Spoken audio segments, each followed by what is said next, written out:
ये महर देने के बाद बहुत से हजरात बीवी से महर वापस ले लेते हैं, चाहे वो रुपए की शक्ल में हो, चाहे वो क्या कहते हैं किसी और शक्ल में हो, और वो महर को वापस ले लेते हैं। जबकि याद रखिए, महर जो है वो बीवी का हक है।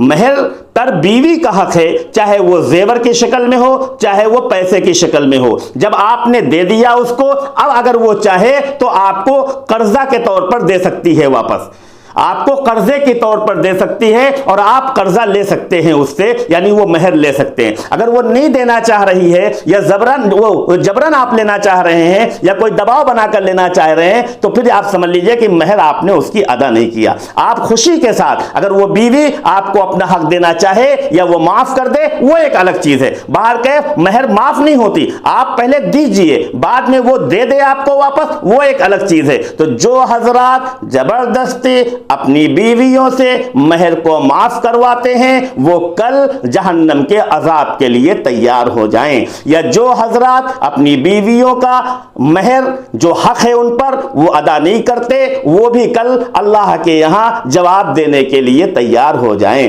इसीलिए तमाम हजरात से डॉक्टर कासमी अपील करता है कि जरूर भी जरूर आप अपनी बीवियों की महर अगर ना अदा किए हो तो फौरन अदा कर दें, या जब अपने बेटों की शादी करें तो फौरन कोई जेवर की शक्ल में आप महर रखिए, ताकि वो जेवर बीवी के पास पहुंच जाए और उसकी महर अदा हो जाए।